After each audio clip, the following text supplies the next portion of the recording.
శ్రీవారి వార్షిక బ్రహ్మోత్సవాలకు సంబంధించి ఇప్పటికే గరుడ సేవ కంప్లీట్ అయిపోయిన నేపథ్యంలో మరో 2-3 రోజుల్లోనే స్వామివారికి సంబంధించిన వార్షిక బ్రహ్మోత్సవాలు కంప్లీట్ కాబోతున్నాయి.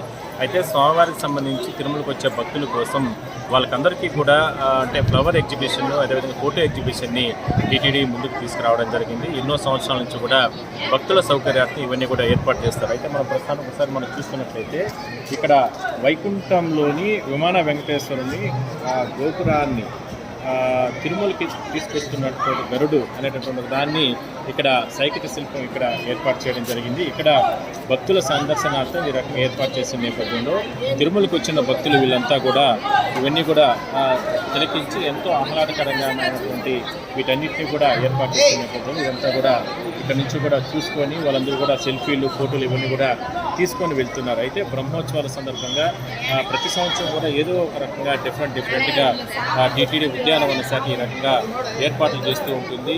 భగవంతుని దర్శనానికి ఒకవైపు వాహన సేవలు ఊరేగింపు అంటే ఉదయం రాత్రి 2 పూటలా కూడా ఊరేగింపు జరిగిన తర్వాత అంటే మధ్య మిగిలిన సమయంలో ఇక్కడికి వచ్చి ఈ ఫ్లవర్ ఎగ్జిబిషన్ కానీ ఇట్లా ఫోటో ఎగ్జిబిషన్ కానీ ఇవన్నీ కూడా చూసే విధంగా కూడా ఏర్పాట్లు చేశారు. సో మొత్తం మీద మనం చూస్తున్నట్లయితే కనుక దీనికి సంబంధించి మనము అంటే ఇక్కడ బ్రహ్మోత్సవాల సందర్భంగా ఇవన్నీ కూడా ఏర్పాటు చేస్తారు కాబట్టి ఇక్కడ ప్రధానంగా వైకుంఠంలోని విమాన వెంకటేశ్వరుని ఆ గోపురాన్ని తిరుమలకి తెస్తున్నట్లు సైకిత శిల్పాన్ని ఇక్కడ కూడా ఏర్పాటు చేయడం జరిగింది. మొత్తం మీద బ్రహ్మోత్సవాల సందర్భంగా భక్తుల సందర్శనార్థం ఈ రకంగా ఏర్పాటు చేస్తూ ఉంటారు.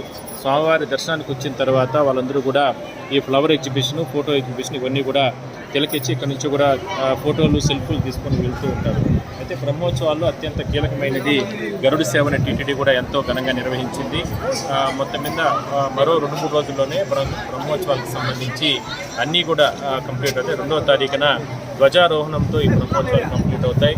9 రోజుల పాటు కూడా జరుగుతున్నటువంటి ఈ బ్రహ్మోత్సవాల సందర్భంగా దాదాపుగా గరుడ సేవ రోజు దాదాపుగా 3 నుంచి 4 లక్షల మంది భక్తులు తిరుమలకు వచ్చి స్వామివారిని దర్శనం చేసుకొని తిరిగి వెళ్లడం జరిగింది. మరోవైపు 2 తెలుగు రాష్ట్రాల నుంచి కాకుండా ఇతర రాష్ట్రాల నుంచి కూడా పెద్ద ఎత్తున భక్తులు తిరుమలకు వచ్చి స్వామివారిని దర్శనం చేసుకున్న తర్వాత ఇలాంటి ఫోటో ఎగ్జిబిషన్ని, ఫ్లవర్ ఎగ్జిబిషన్ని కూడా వీళ్ళందరూ కూడా ఇక్కడ తిలకించి ఇక్కడి నుంచి కూడా తిరిగి వెళ్తున్నారు.